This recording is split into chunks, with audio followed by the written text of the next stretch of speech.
നമസ്കാരം. കേരളത്തിൽ കൊലപാതകങ്ങൾ നടന്ന് മൃതദേഹം കെട്ടിടങ്ങളുടെ തറകളിൽ നിന്ന് കണ്ടെടുത്താൽ ആ പഴി മലയാള സിനിമ ദൃശ്യത്തിനുള്ളതായിരുന്നു. ബംഗളൂരുവിലെ ഒരു കൊലപാതകത്തിൻ്റെ പേരിൽ മലയാളത്തിൽ മാത്രമല്ല ദൃശ്യത്തിന് കന്നഡയിലും ചീത്തപ്പേരുണ്ടായിരിക്കുകയാണ്.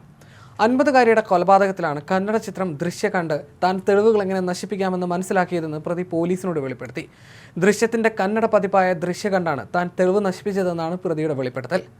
4 മാസങ്ങൾക്ക് മുമ്പ് നവംബറിലാണ് ഈ കൊലപാതകം നടന്നത്. മേരി എന്ന 50 വയസ്സുകാരിയാണ് കൊല്ലപ്പെട്ടത്. ഇവരെ കൊലപ്പെടുത്തിയ ബംഗളൂരു എലഹങ്കയിലെ നാഗനഹള്ളിയിലെ KHB കോളനി ക്വാർട്ടേഴ്സിൽ താമസിക്കുന്ന പ്രതിയായ ലക്ഷ്മൺ സ്വർണം മോഷ്ടിക്കുകയായിരുന്നു. 4 ലക്ഷം രൂപ വിലമതിക്കുന്ന സ്വർണ്ണമാണ് ഇയാൾ കവർന്നത്.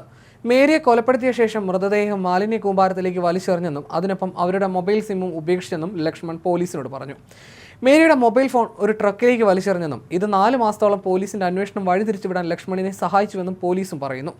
നവംബർ 27-നാണ് മേരിയെ കാണാനില്ലെന്ന് ബന്ധുവായ ജെനിഫർ കൊതനൂർ പോലീസിൽ പരാതി നൽകുന്നത്. തുടർന്ന് പോലീസ് കേസ് രജിസ്റ്റർ ചെയ്തു. തുടക്കത്തിൽ കുറച്ചുപേരെ പോലീസ് സംശയിച്ചെങ്കിലും അന്വേഷണത്തിന് കാര്യമായ പുരോഗതി ഉണ്ടായില്ല. ജനുവരിയിൽ മേരിയുടെ കോൾ ഡീറ്റെയിൽസ് റെക്കോർഡ് പരിശോധനയും മൊബൈൽ ടവർ ലൊക്കേഷനും പോലീസിനെ ഒരു മൊബൈൽ നമ്പറിലേക്ക് എത്തിച്ചു.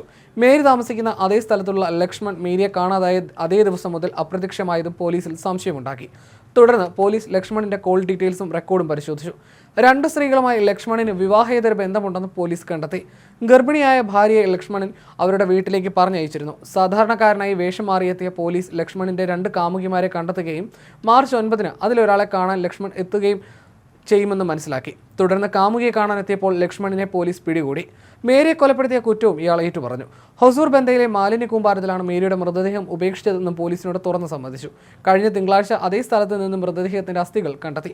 ഇലക്ട്രീഷ്യനായി ജോലി ചെയ്യുന്ന ലക്ഷ്മൺ പാർട്ട് ടൈമായി ഓട്ടോറിക്ഷ ഡ്രൈവറായും ജോലി ചെയ്തിരുന്നു. ഇതിനിടയിൽ 12 ലക്ഷം രൂപ മുടക്കി ഒരു കോഴിക്കട തുടങ്ങി. എന്നാൽ ഇത് നഷ്ടത്തിലായതോടെ കടം നൽകിയവരുടെ ശല്യം രൂക്ഷമായി.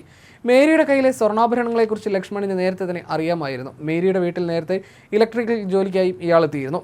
കൃത്യമായ ആസൂത്രണമായിരുന്നു പ്രതി കൊലപാതകത്തിനായി നടപ്പിലാക്കിയത്. ആദ്യം മേരിയുടെ വീട്ടിലെ വൈദ്യുതി വിച്ഛേദിക്കുകയാണ് ചെയ്തത്. ഇതോടെ അത് നന്നാക്കാനായി മേരി ലക്ഷ്മണിനെ വിളിച്ചു.